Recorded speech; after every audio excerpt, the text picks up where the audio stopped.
Yo, what's up, guys? Welcome back to our show. And today we have our regular guest, soon to be regular, I believe. I'm looking forward to it. Hope it can be a regular segment. And I just want to emphasize that I am not Datuk Botak.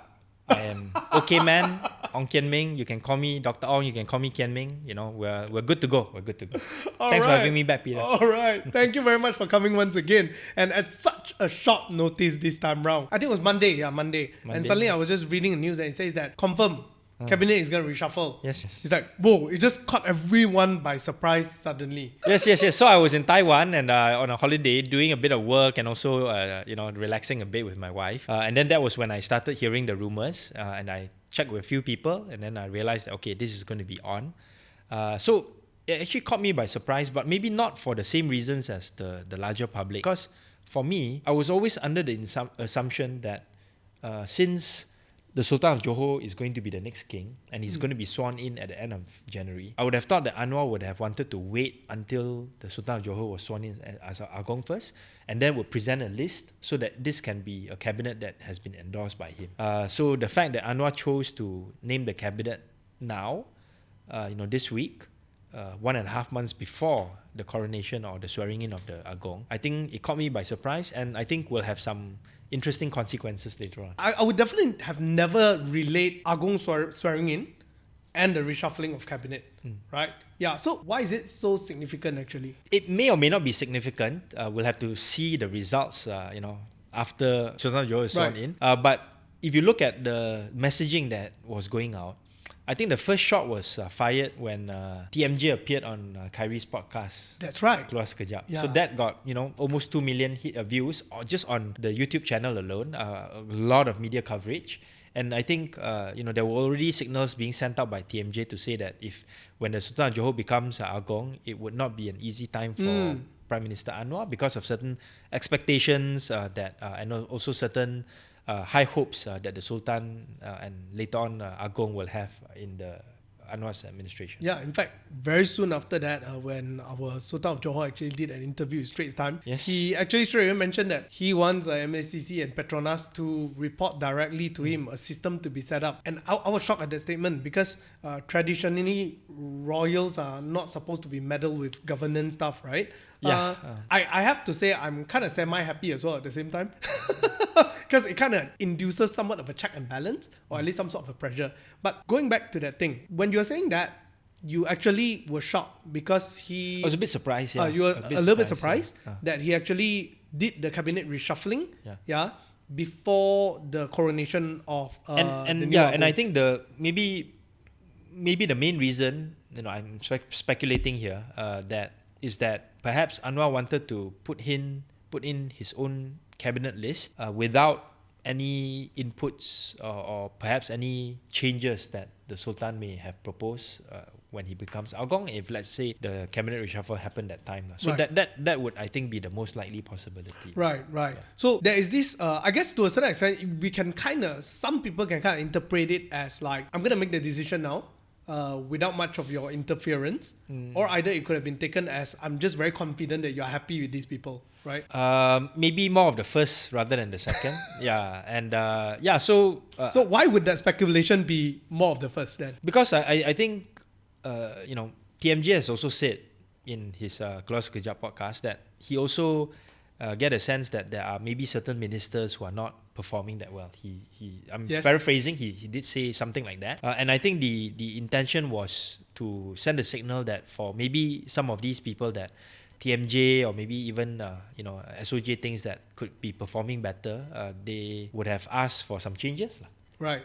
And maybe Anwar wasn't in a position to want to be able to deliver those changes because after all, he's the Prime Minister of a unity government with different parties and factions to consider. Yeah. So I'm thinking myself right now, right, as a right guy who actually have literally not much of access at all, right? But also somebody who's interested. I'm someone who's actually just interested and so happened because of my channel, I have the opportunity to meet certain people who are veteran politicians like you and some others. Not so quite a veteran, not that old, but old enough to have, talked to different people to know a little bit about what's happening. Yeah. And I always wonder, right, ever since Sultan of Johor is known to be the next Agong, wouldn't they have kind of communicate before that? Could that have happened? I am not sure whether that communication took place or not, but I think from a strategic standpoint, it would have been good for maybe not necessarily the Prime Minister directly, but at least, in the interim while waiting for the Sultan of Johor to be sworn in, there could have been briefings by people who are close to Anwar. Yeah. Let's say his political secretary, for example, or one of his political secretaries. He has three, to perhaps maybe brief the SOJ or maybe more appropriately TMJ, on some of the... Kind of like meet someone from a representative and gauge... Yeah, and to stuff, just right? exchange open communication channels, which I think is always good. Especially given the fact that we already can anticipate that the Sultan of Johor will be a more activist royal, when he becomes the Agong. So, That's right. so it would have been better actually to... address these things earlier rather than later. Right. So then the question is whether were these already addressed earlier beforehand? I suspect or not. Did not, right? I suspect not. If let's say they have been addressed, then I don't think, if they were addressed, let's say after the TMJ interview with Keluar Sekejap, then I don't think the Sultan of Johor would have said the things that he said in the Straits Times interview, which was about a month later.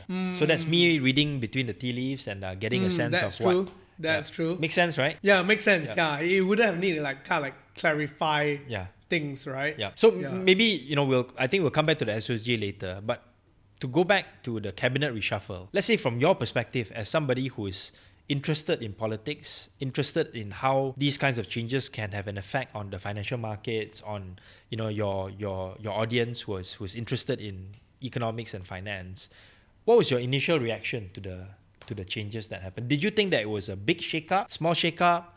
What were some of the key highlights for you? For me, it's quite a big shake-up actually. Because what happened is that, although there's only one person that's being dropped off, right? But there's a lot of reshuffling. Like people from here move to there like that. And some of it I don't understand. Some of it I can kind of make a guess. Yeah. But on the other hand, I've a lot of questions. So I'm not going to roll it out all one shot, right? But one by one. Just let's focus on just the ministers first. As somebody who's trying to put things together or areas to focus on, where else did you look to, for some, positive minuses and pluses lah. The good, the bad, the ugly lah. Okay, the good, the bad, the ugly. This is what I think. I think it's good that actually we right now have an MK2. Yeah, because I think he seriously needs an MK2. Yep. Yeah, because it's a lot of details that he needs to handle, right? And I think the person he chose is a right move in my opinion because technocrat, professional. Yeah, technocrat, professional. Yes, oil and gas experience, TNB, EPF. Yeah, and I want to add a few more things as to why I think Dato' Amir Hamzah would be a good move. Would be a has the potential to be an effective second finance minister, other than the qualities that you talked about just now. He is also well respected in the corporate world. Yes. His father was a senior executive, a very important person in Petronas. He's of that lineage. And at the same time, many people may not know this, the policy discussion and also execution and some of the PR part will be, I think, discussed among some important people, including the KSP, the Treasury Secretary General, Dato' Johan. And if you remember, Amir Hamzah was from EPF. So EPF is part and parcel of the post-cap and also a reporting structure to the MOF where KSP is at. So they would have known each other and spoken and engaged with each other on a number of issues. Things like, for example, EPF withdrawals during the COVID period. He was the CEO at that time. That's right. He replaced Tunku Ali Zakri. There were subsequent withdrawals where he had to oversee that process and he had to, have a very close working relationship with Dato' Johan. And then at the same time, this one, I think my friend, LSE alumni would fault me for a little bit, but for revealing his name. But Anwar has actually appointed an economic advisor. Is a low-key person.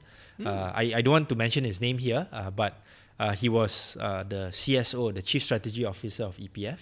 And he, of course, now the former CEO of EPF is now the second finance minister. So you can see how the three of them would be able to coordinate those policies, necessary policies from a subsidy rationalization standpoint. They probably have started a WhatsApp group already together. Wow. So that's something that I think, the public won't know about. We definitely wouldn't know that. Yeah, but because, I do engage with, I've engaged with these three individuals recently and I've known them for a while, some longer than others.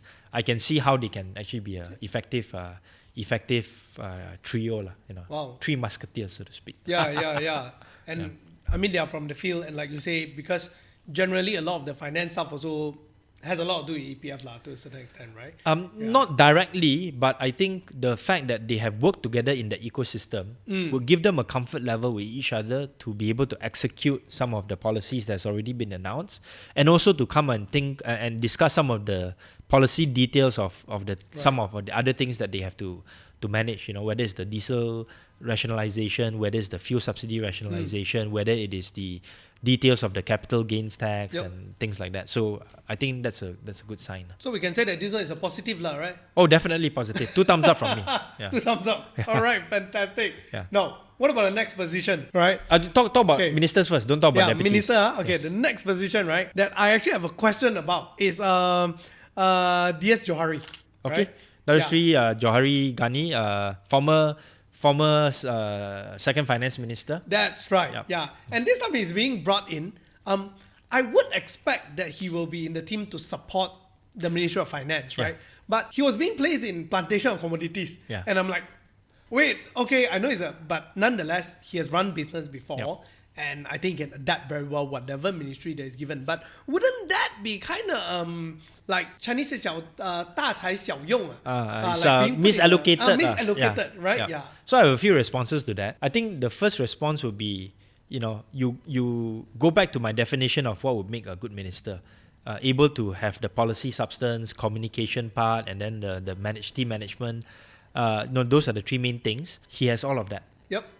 Whenever he talks about finance policies, you can see that he has substance. Yeah. So the same kind of skill set should be transferable to any other ministry, right? So it's that is something that he will be able to do well, on all 3 counts for the plantations ministry. Why is it that he's not in finance? I think this one again, I'm not sure to what extent you would have thought of this, but he is not from Zahid's camp. He is from outside Zahid's camp. Right. So for Zahid to approve or to say that it's okay for him to be put as second finance minister, it would not be such a smart political move for him, for Zahid, because then the second finance minister position is an important one. Then suddenly Johari then can use that position to be able to gain more influence, and perhaps even further down the road challenge Zahid. So it's more of a sort of like, okay, I recognize your skills. There's something that you can do to help UMNO, but I would prefer you to be in a less important ministry. So there's this kind of consideration, huh? Yes, but I will also say this, in Johari's defense, one of the issues facing the plantation sector now is dealing with international issues. Yes. Dealing with things like the EUDR, the EU deforestation regulation. Whereby the EU is saying after 2020, if you have new plantations that are on logged land or you deforest and then you replace it with palm oil, we're not gonna allow you to sell that into the EU market, right? So there are a lot of these kind of finer policy areas which somebody like Johari with his international experience would be able to manage. That's true. Yeah, and I think this is something that even the plantation plantation companies would welcome. Yeah, I guess to a certain extent, if you were to put it in such a way, that's true as well. If you concentrate all the most powerful people or most smartest people in one ministry, it doesn't help the nation as a whole, because you also need smart people in other ministry as well to actually bring up. And what more, plantation is actually something that is very important in Malaysia, right? Yes. Because you have palm oil, you have rubber, and you can actually develop other crops in the plantation ecosystem. Cocoa, this maybe even this coconut and others as well. And I know that we're supposed to talk only about ministers, but I'm glad that my colleague Chan Fong Hin, who was the former agriculture minister, has been transferred over to commodities to also assist Johari. He was a good deputy minister, although out of the public limelight, but he did certain things like making sure we have enough supply of paddy, trying to make sure that we have supply for us non-Muslims. The pork supply is guaranteed and things like that. So I think he did a good job. And there are certain issues to do with plantations that have more to do with East Malaysia, Sabah and Sarawak, which has the largest palm oil land available. So he would also be an important person in the ecosystem. Right. But any other ministers that you were sort of like, curious about? For Gobit, I think, digital. yes, digital, yes. Because this also leads to the other question, which why is there the need of a split, right? And him going back to digital, I can totally understand, right? Yeah. He was a former communications Because he was formerly minister, doing it already, right? Yeah. But right now is that splitting into digital alone, is there a necessity to it? That's the question that I want to ask. Yeah, and I think in our discussions earlier, you also talked about, will this increase the budget and stuff like that? Yeah, correct. I don't necessarily think it will increase it by very much, in the sense that the budget line items from budget 2024 is already there. So whatever, let's say, agencies that he has, MDEC or MyNIC or whatever that's transferred to Gobin's side, the budget will be the same as whatever was announced. Right. The only additional items would be you have to pay more for the staff and the office of the minister and additional minister. Right? But that you can say the same for the second finance minister. That's an additional cost as well. And then we also have the split of the energy, natural resources and climate change ministry into two. We can talk about that later. But I think the larger concern, I think, for me with regards to Govind's ministry, although I know that he has experience from the past, is not the costing. It is actually what would be under his ministry. Yeah, correct. So that's another part, right? Because it's so closely tied. I was just asking my staff. Like, for example, most of the thing that has to do with digital has to do with communication. So how do you actually split between these two and say which one is under whose portfolio? And more importantly to me, the most important agency, let me test you lah. Which is the under Fahmi's own ministry, communications and digital, there are few agencies lah. In your understanding, which would be the most important agency under communications and digital? Can you tell me? For me, MDEC. Okay. And then MCMC more about regulation. So the most important is MCMC. Oh, why? Your phone charge, the maximum amount that a telco can charge, that's under MCMC regulation. 4G, 5G connectivity, under MCMC. the SLA, service level agreement, that's under MCMC. Another thing that people actually forget about, your postal service, Post Malaysia, that's under MCMC. Oh, that's under MCMC? Yes. The Communications and Multimedia Act, CMA, which governs, how somebody can be actually prosecuted under this law for saying X, Y, and Z. That's under MCMC. In terms of telco regulation, there's also something called the Universal Service Provision USP Fund, which is collected from the telcos, from our payment to the telcos in our bill, and used to develop telco infrastructure in the rural areas. That fund has supposed to have, I think, a few billion ringgit in it. Yeah, a few billion ringgit, 10 billion ringgit. Let's not go into that. But that's an important area as well, right? So when the ministry is split between communications and digital, whichever ministry has MCMC would naturally end up being the more important and weighty ministry. And the one that's left, digital, so far it's only MDEC, which, yes, important from a digital economy and also investment standpoint, but it is not as weighty as MCMC. And then MyNIC and all that is actually quite small. That's true. Yeah. So whether or not DNB, Digital National Berhad, which is the entity that owns for now, the single wholesale network for 5G, whether that will go to Gobin's ministry or Fahmi's ministry, that's not been decided yet. They will have to discuss it. Yeah. I guess when I look at it, I'm only looking at it from the economic development point of view. I never really thought about that part. Like, on the daily life, actually MCMC will be much more important. A lot more permeating into our daily life. Yes, and I also want to add in a point that for most people, including yourself, you would not have thought of, which is the more administrative stuff. More administrative stuff with regards to splitting the ministry.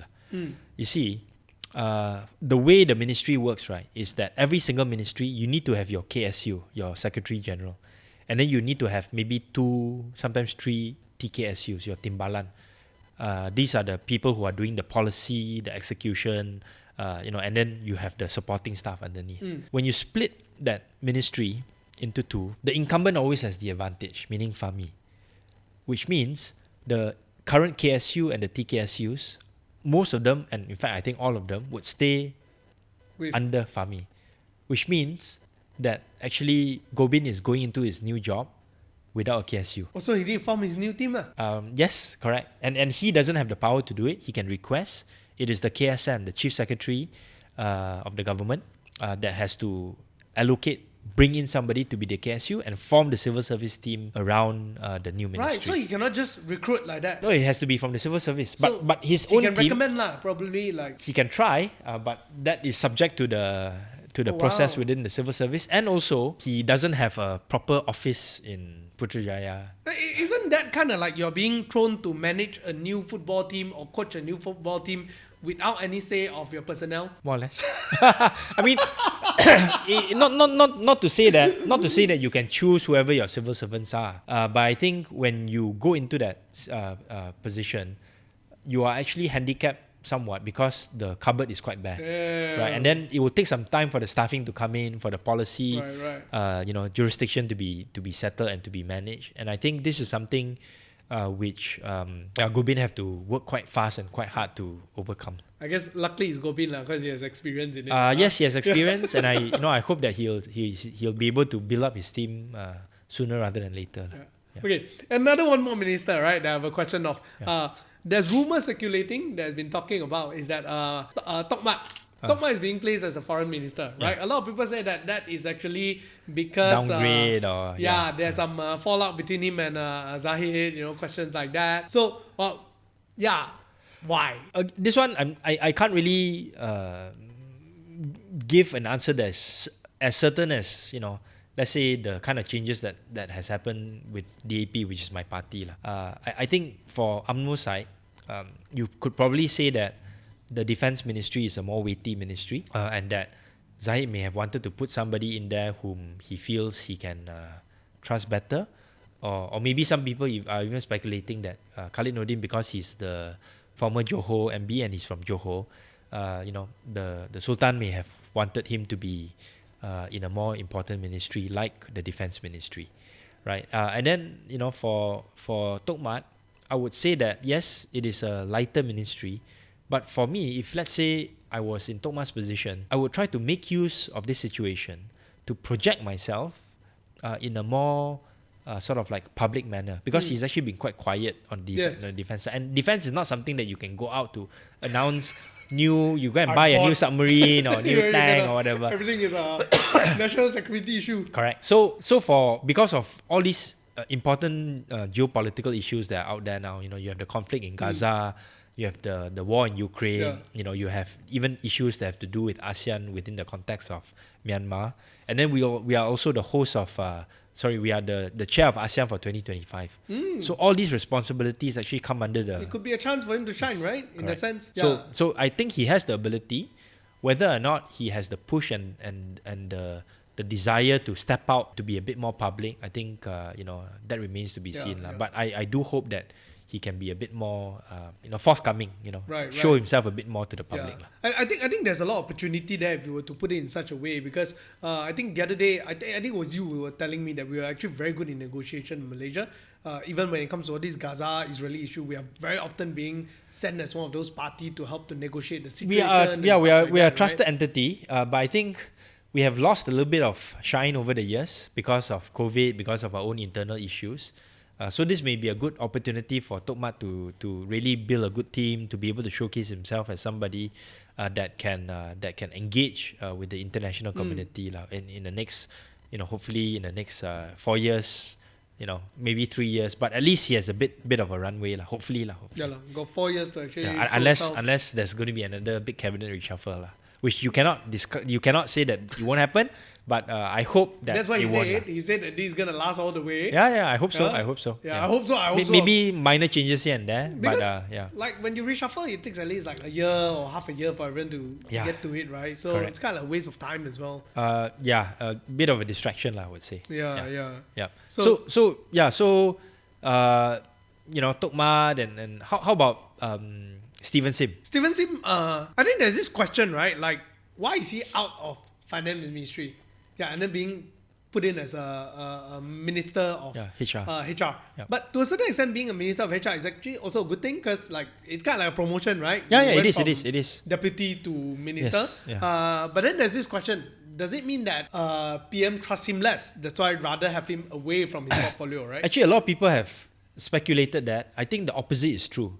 Because if you think about it, right, if PM doesn't trust you, why would the PM put you in cabinet where you are privy to all the cabinet matters?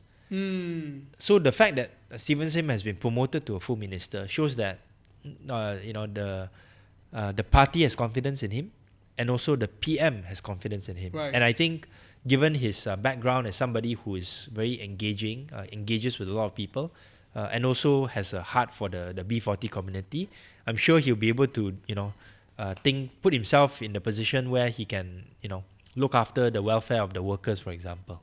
And that's what he has said in his first few days in office. So I think that's something that's quite positive. Important things like, for example, thinking about how to talk about the minimum wage within the National Wages Consultative Council, how to talk about, for example, the multi-tiered levy system for foreign workers that we've been talking about for a long time, whether we're going to introduce that so that we can help our local workers improve their wage situation and decrease our dependence on foreign workers. Yeah. So even thinking about how to implement some aspects of the progressive wage model, which Rafizi has announced in his white paper, that's actually under the Ministry of Human Resources. Right. And it's actually reskilling and upskilling and also working with education. Yeah, parts of that. Is Because that there is sort of like these SKM, Sijil Kemahiran, Malaysia, these are vocational schools and technical schools that are under, part of it is under Stephen Sim's portfolio. So I think it's quite suitable for him, which I think it's unfortunate that some people have said that, this ministry was reserved for an Indian quota from DEP and it's unfair. I never thought about it. Traditionally, mostly is Actually, it's not quite the case, because I'm not sure whether you remember, there's this guy called Fong Chan On, who was actually Human Resource Minister for quite some time. It's only after that, then there were a couple of Indian Human Resource Ministers. Because if you think about it, Sami Velu, he was most well known as a Works Minister, right? It wasn't for Human Resource, So I think it's not so fair to sort of like put this kind of pressure or this kind of blame on Stephen Sim to say that he has replaced an Indian minister. Actually, is it possible? Okay, these are outside a little bit, nothing to do with ministry, right? Would it be possible for maybe Stephen Sim to actually maybe work with 42KL, right? To get it acknowledged as part of a vocational training program. Then it makes vocational training much more high level because you're talking about programming, right? Sure. Yeah. So I mean, I'd be happy to introduce the people from 42KL. Shout out to Jeff Sander and his team.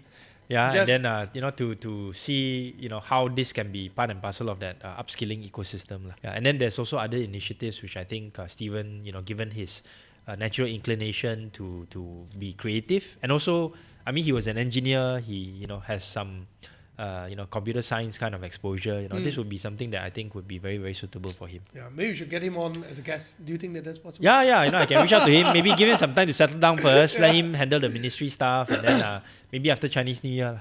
Yeah. Sounds great. Now, then why the shift of Tokmat around, and then like the other one being shift to I can't remember what's the name. Yep. Right. Khalid Nordin shifted to defense. I said already he's from Johor, so maybe the proximity to the Sultan and all that may be a factor. And then for Zamri, Dr. Zamri to be shifted to higher education, from foreign to higher education. I think Dr. Zamri, he's got a PhD in political science from Temple University in the US. I think he's somebody who has experience, as former Menteri Besar of Perak. I think that position at MOHE would be quite good for him as well. Right. Yeah, to be able to, look at the higher education ecosystem, both from a private as well as a public universities and colleges perspective. Right. So I think, okay lah. I won't focus so much on the kind of rotation among UMNO, some of the UMNO MPs. But I'm personally quite glad that Johari Ghani is back in cabinet. I think he's somebody who's smart, intelligent, capable, and I'm sure he'll do his best to do what is necessary for the plantation and commodity sector. Right. So it looks like when we are talking about this shifting around of these different kind of minister as well, there's a lot of political consideration in terms of balance of power, right? Sure. Like some people are from Zaid's camp, some people are not, and while valuing their skills, and then should this be this person or that person? Sure. Indian or not Indian, or like stuff like that, right? Yeah, and I mean, even things like, for example, we'll talk about DAP, save it for the last, but even for PKR, right? You could see that, Zaliha, the former health minister, people were saying that she dropped the ball on things like GEG and things like that. Yeah, but she was still maintained as a minister. She's now a minister in charge of FT, Federal Territories, within the Prime Minister's office. And that's an important position because a lot of land matters in KL, in the Federal Territory, sits with that ministerial position. There's a lot of development-related issues such as the KL draft plan that the residents actually care a lot about, that is under that ministry as well. So, and DPKL is a huge budget. It's, I think, over 2 billion ringgit. So all these things are actually something which requires a minister to handle. Whether or not she can handle it well, I think it's going to be challenging for her because I think she showed that when she was at the health ministry, she was not able to get the policy sort of like contours down well. Maybe she's learned from that. She's learned from some of those mistakes, and hopefully with a new start at the FD ministry, she will be able to do better and make a few high-profile errors. So here's the question, right? Like the person that's being dropped, right? Versus this, because this particular whole situation, especially with GG, actually made the public very, very upset, right? Yes, correct. And there was this whole question that's unexplained. Why is it being dropped out? No explanation at all. And so most people's perception is you pretty much didn't do a good job, right? You dropped the ball, You dropped the ball. Yeah, and KS also literally on the show kind of like... Kyrie sounded it out. He sounded it out, it kind of also give... Yeah, I was there, on the show.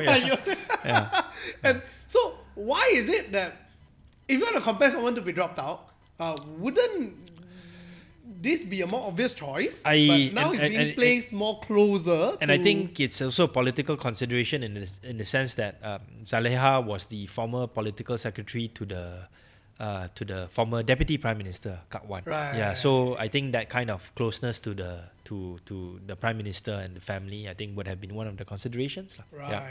So again, all these are different balancing items. Yeah. And even Dr. Zul, I think a lot of people welcome him to go back to the health ministry. But you have to remember, in terms of party hierarchy, right? There's going to be elections in Amanah at the end of December, and they're going to probably Sabu is going to remain as president.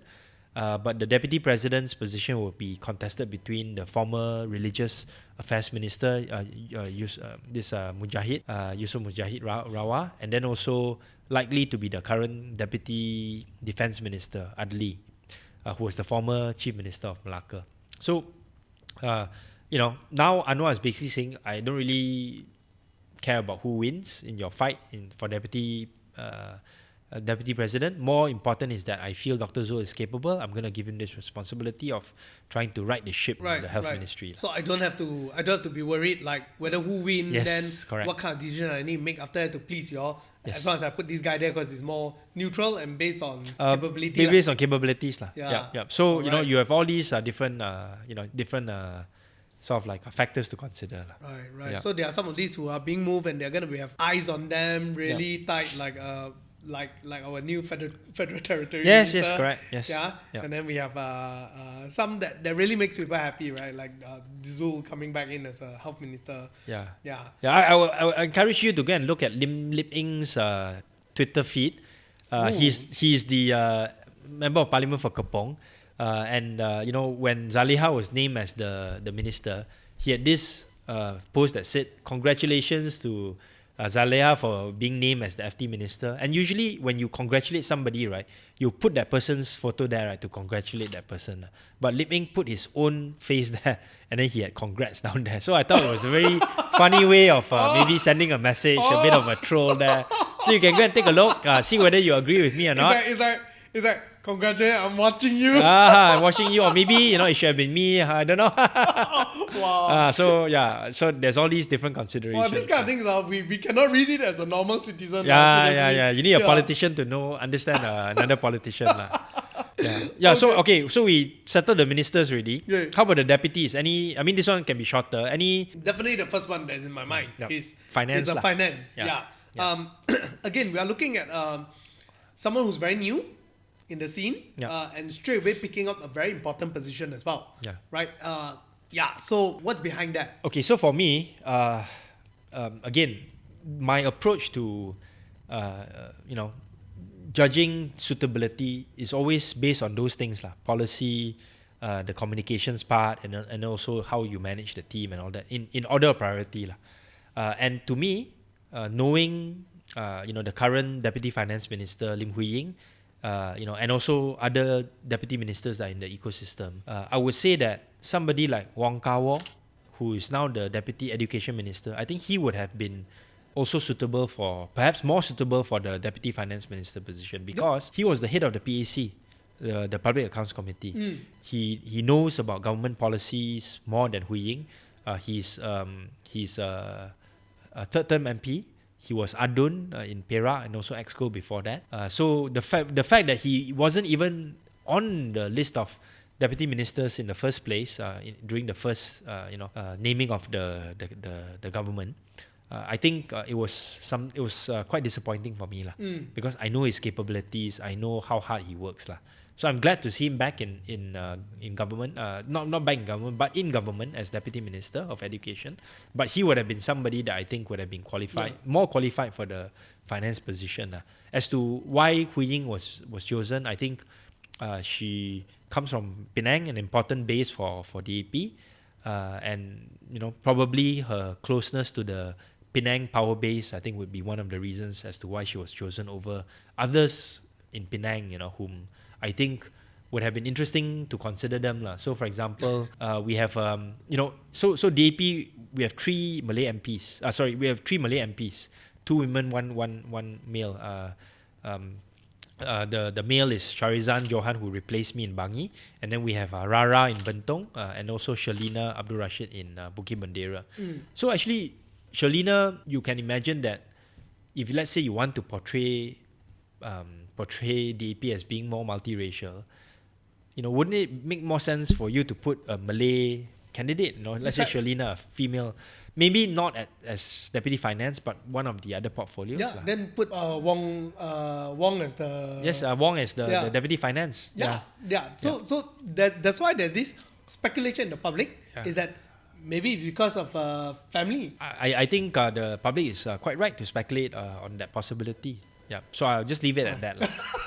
You're very straightforward, No, I the public is saying all these things. I think I'm just echoing, and I would say that even people in the party and some leaders in the party are also asking this sort of question. Yeah. So then here's the question, right? Okay, we know we can't avoid politics as a part of politics because it is politics, right? Yeah. Then because so far when we actually talk about all this, we understand there's a balance of power, there's a balance of that needs to be juggled upon and stuff like that. But actually, is there any set rule? Like, for example, if you're from here, or how many people needs to be from this race, how many people needs to be from a particular state, or is there any rules? There's no fixed rules.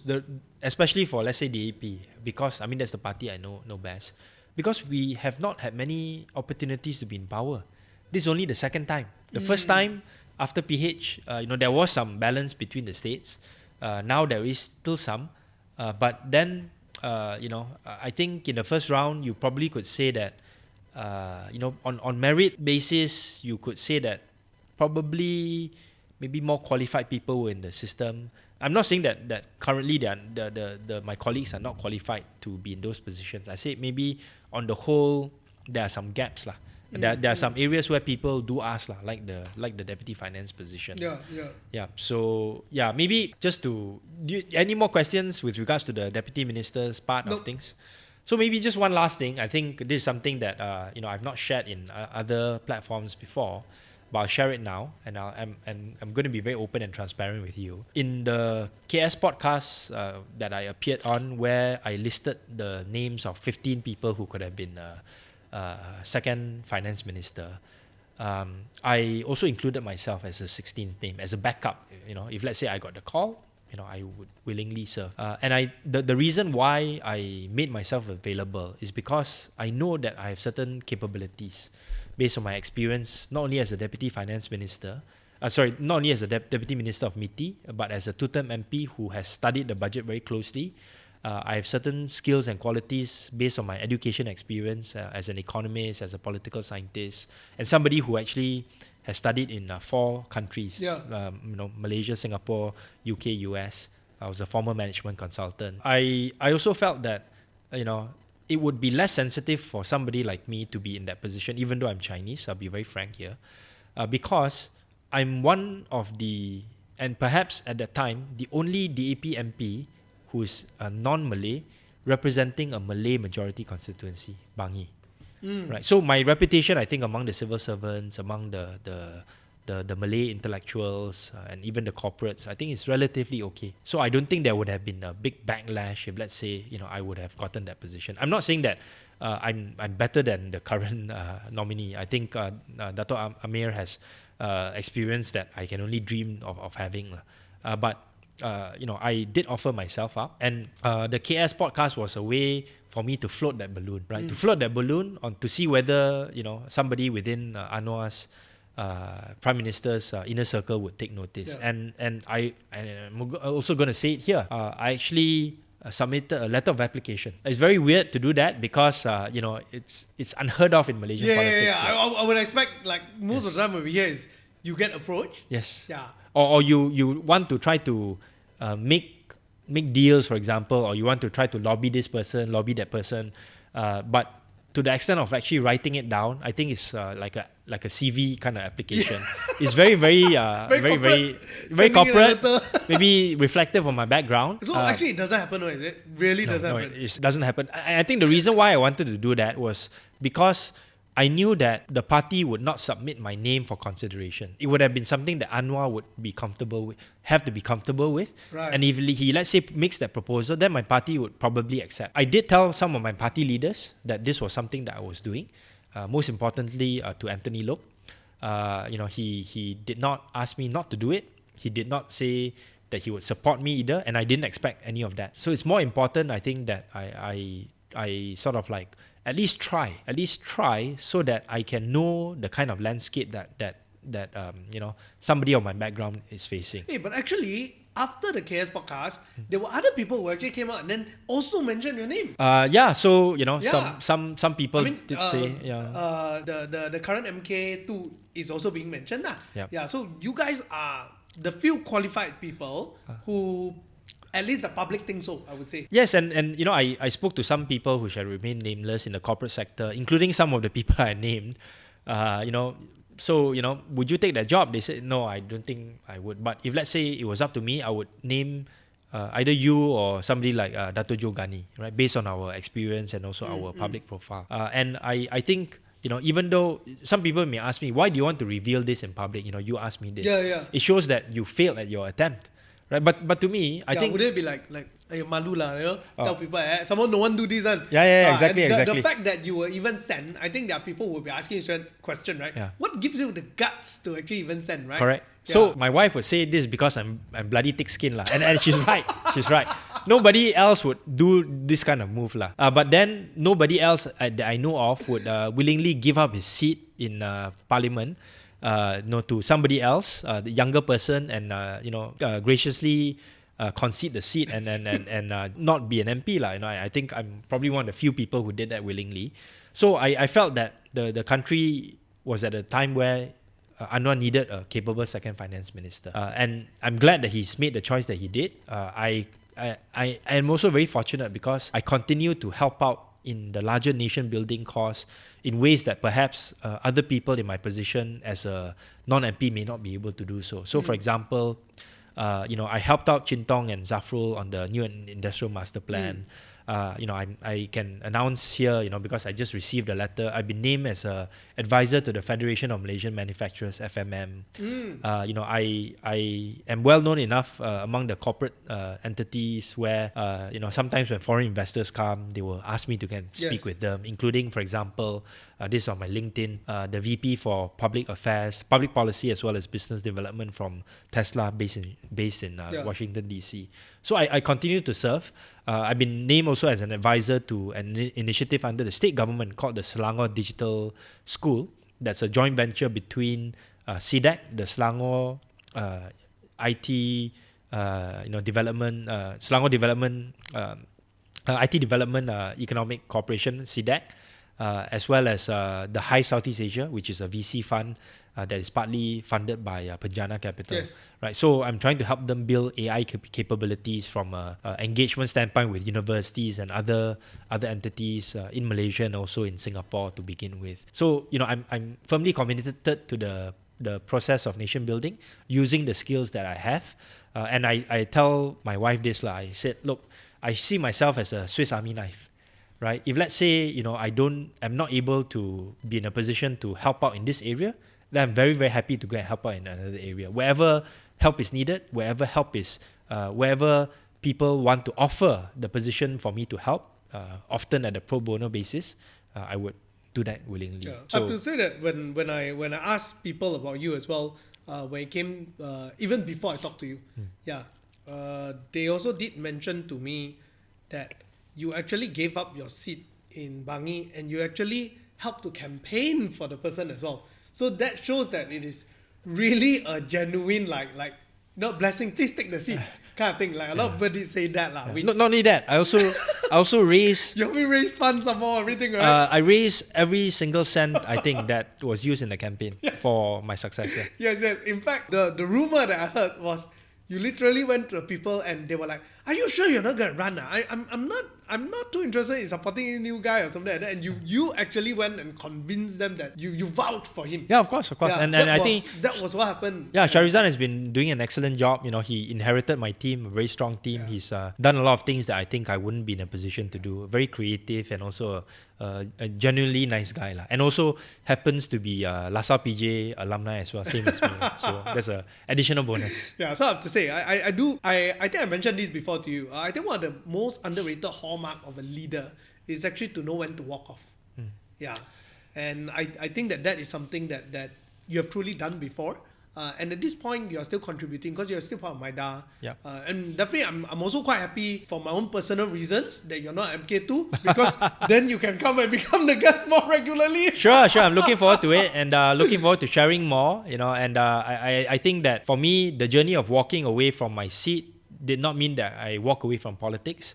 And also from public service, and more importantly from contributing policy ideas, which has always been my pet passion. People who know me knows me well, knows that this is something that I'm truly passionate about.